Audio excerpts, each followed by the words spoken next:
Hello everyone. இன்னைக்கு லெசன்ல ஆஃபீஸில் ஒரு ரிப்போர்ட் சப்மிட் பண்ணுறோம், இல்லை ஒரு ப்ரெசன்டேஷன் கொடுக்குறோம், இல்லை மீட்டிங் அட்டன் பண்ணுறோம் அப்படின்னா அந்த டைமில் பேசுகிறதுக்கு இல்லை நம்ம ரிப்போர்ட்டில் வந்து சப்மிட் பண்ணுறதுக்கு தேவைப்படுற கொஞ்சம் சென்டென்சஸ் இன்றைக்கி பார்க்கலாம். ஃபர்ஸ்ட் ஒன், எங்களோட கம்பெனியோட ரிப்போர்ட் படி கம்பெனி வந்து நல்லா முன்னேற்றம் அடைஞ்சிருக்கு, அதில் வந்து ஒரு முன்னேற்றம் தெரிகிறது இப்படிலாம் சொல்கிறதுக்கு The company's quarterly report shows a significant growth. நல்ல முறையில் ஒரு வளர்ச்சி தெரியுது அப்படின்னு சொல்கிறத தான் வந்து significant growth அப்படின்னு சொல்கிறோம்.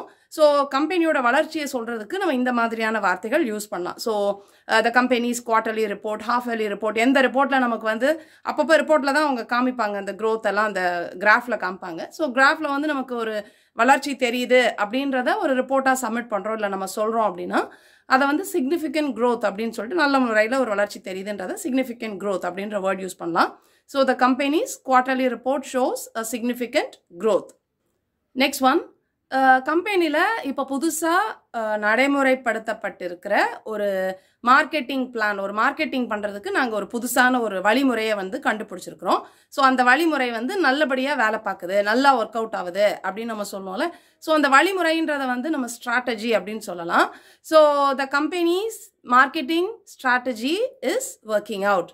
The company's new marketing strategy is working out அப்படின்னா புதுசாக நடைமுறைப்படுத்தப்பட்ட அந்த மார்க்கெட்டிங்க்கு உண்டான அந்த வழிமுறை வந்து நல்லா வேலை செய்யுது, நல்லபடியாக போகுது அப்படின்னு நம்ம வந்து ரிப்போர்ட் கொடுக்கறதுக்கு இல்லை மீட்டிங்கில் சொல்கிறதுக்கு இந்த மாதிரி சொல்லலாம். The company's new marketing strategy is working out. Next one, எல்லா ஒரு கம்பெனிலையுமே ஒரு ப்ராஜெக்ட் இல்லை ஒரு விஷயத்தை முடிக்கிறதுக்கு ஒரு நாள் குறித்து வச்சுருப்பாங்க, இந்த நாளுக்குள்ளே முடிக்கணும், இந்த டேட்டுக்குள்ளே முடிக்கணும்னு. ஸோ அந்த மாதிரி ஒரு டேட் ஃபிக்ஸ் பண்ணுறோன்னா அதை வந்து டெட்லைன் அப்படின்னு சொல்லலாம். ஸோ ஒரு டெட்லைன் வந்து எப்போவுமே எல்லா கம்பெனியும் கொடுப்பாங்க, இந்த நாளுக்குள்ளே இந்த வேலையை முடிக்கணும் அப்படின்னு சொல்லிட்டு. ஸோ அந்த நாளை நம்ம டெட்லைன்னு சொல்கிறோம்.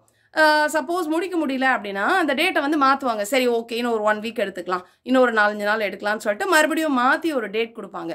ஸோ இந்த மாதிரி ஒரு டெட்லைனை வந்து மாற்றிருக்கிறாங்க அப்படின்னு நம்ம சொல்கிறதுக்கு the deadline is revised அப்படின்னு சொல்லிட்டு சொல்லலாம். ஸோ மாற்றிருக்காங்கன்னா சேஞ்ச் அப்படிலாம் சொல்கிறது ரொம்ப சிம்பிளான வேர்டாக இருக்கும். ஸோ ரொம்ப ஃபார்மலாக ப்ரொஃபஷனல் டோனில் சொல்கிறதுக்கு the deadline is revised அப்படின்னு சொல்லலாம். நெக்ஸ்ட் ஒன், நாங்கள் ஒரு ப்ராஜெக்ட் பண்ணும்போது முழுசாக இதை பற்றின எல்லா விஷயத்தையும் நம்ம வந்து பார்த்துட்டோம், இதோடைய ப்ளஸ் என்ன மைனஸ் என்ன எல்லாத்தையும் பற்றி நம்ம ஒரு ஆராய்ச்சி பண்ணி வச்சுருக்குறோம், ஒரு சர்வே எடுத்துட்டோம் இப்படிலாம் சொல்லுவோம்ல.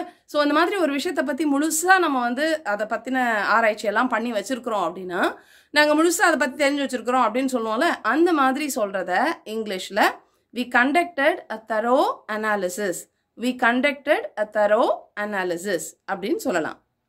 நெக்ஸ்ட் ஒன், இப்போ கிளைண்ட்ஸ் கிட்டலாம் பேசும்போது சொல்லுவோம், எங்களோட டீம் வந்து உங்களுக்கு ரொம்ப கரெக்டான நேரத்தில் எல்லாம் செஞ்சு கொடுத்துருவோம், ரொம்ப சப்போர்ட்டிவாக இருக்கிறோம், ரொம்ப ஹெல்ப் பண்ணுவோம், கரெக்டாக எல்லாம் பண்ணிடுவோம் அப்படின்னு சொல்லுவோம், டைமுக்கு பண்ணி கொடுத்துருவோம் எல்லாத்தையும் அப்படின்னு சொல்லுவோம்ல. ஸோ அந்த மாதிரி நம்ம வந்து கிளைண்ட்ஸ் கிட்ட சொல்கிறதுக்கு our team ensures prompt support.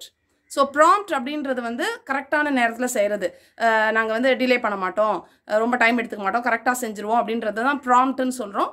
சப்போர்ட்னா எந்த நேரமும் உங்கள் கூட தொடர்பில் இருக்கிறோம், உங்களுக்கு என்ன ஹெல்ப்னாலும் பண்ணுவோன்றதை ஹெல்ப் பண்ணுவோன்னு சொல்கிறது தான் சப்போர்ட்டிவ்ன்ற மாதிரி சொல்லுவோம்.